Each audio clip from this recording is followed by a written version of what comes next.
అందరికీ నమస్కారం అండి. తెలంగాణ రాష్ట్ర వ్యాప్తంగా ఉన్న పెన్షన్దారులకు రాష్ట్ర ప్రభుత్వం గొప్ప శుభవార్త అయితే చెప్పిందనమాట. సో మనకి ఈ యొక్క కొత్త పెన్షన్లకు సంబంధించి నిధులు అనేవి అయితే విడుదల చేయడానికి రాష్ట్ర ప్రభుత్వం సిద్ధమైనట్లుగా తెలుస్తుందండి. అయితే ఇప్పుడు మనకి ఈ యొక్క నిధులు అనేవి ఎప్పుడు విడుదల చేస్తారు, అలాగే దీనికి సంబంధించి మనకి కొత్త పెన్షన్లకు సంబంధించి ఎప్పుడు మంజూరు చేస్తారు, ముందుగా ఏ జిల్లాలకు జమ చేస్తారు, ప్రతి అప్డేట్ కూడా ఈ వీడియోలో మొత్తంగా తెలుసుకుందామండి. పెన్షన్దారులందరూ కూడా ఈ వీడియోని అయితే చివరి వరకు అయితే చూడండి.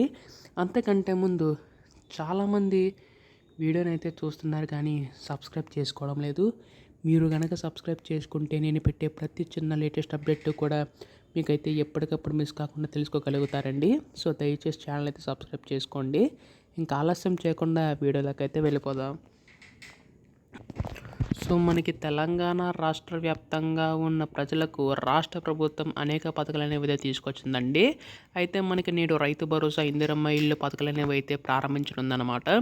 అయితే ఇప్పుడు ఈ యొక్క ఆసరా పెన్షన్ పథకాన్ని ఎప్పుడు ప్రారంభిస్తారు అని చెప్పి చాలామంది పెన్షన్దారులు అయితే ఎదురు చూస్తున్నారండి.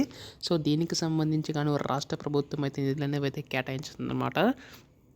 సో మనకి నేడు ఈ యొక్క రైతు భరోసా, ఇందిరమ్మ ఇల్లు పథకాలు ప్రారంభించిన తర్వాత మనకి ఈ యొక్క ఆసరా పెన్షన్లు పెంచే అవకాశం ఉండగా తెలుస్తుందండి. సో దాదాపుగా మనకి ప్రతి ఒక్క పెన్షన్దారికి కూడా ఈ యొక్క నిధులు అనేవి అయితే కేటాయించబోతుందన్నమాట. అయితే వృద్ధుల వితంతులకి 4,000 రూపాయలు, దివ్యాంగులకి 6,000 రూపాయల చొప్పున పెంచి అందించడానికి రాష్ట్ర ప్రభుత్వం సిద్ధమయ్యేలాగా తెలుస్తుందండి. దాదాపుగా దీనికి సంబంధించి 22,000 కోట్ల నిధులు కేటాయించే అవకాశం ఉందండి. అయితే దీనికి సంబంధించి రాష్ట్ర ప్రభుత్వం అయితే ముందడుగులు అయితే వేస్తుందన్నమాట. సో ఈ యొక్క నిధులు అనేవి అయితే అర్హులైన వారికి మాత్రమే ఉందండి. ఇది ఒక గొప్ప శుభవార్త అని చెప్పాలి. దీనివల్ల అనర్హులందరినీ తొలగించి అర్హులైన వారికి అందుతాయని చెప్పి రాష్ట్ర ప్రభుత్వం అయితే భావిస్తుందన్నమాట. అయితే ఈ యొక్క నిధులు అనేవి అయితే మనకి ఈరోజు రేపు ఇల్లులోకి విడుదల చేసే అవకాశం ఉందండి. అయితే దీనికి సంబంధించి మనకి రేపు ఇల్లులోకి అధికార ప్రకటన అయితే రానుందన్నమాట.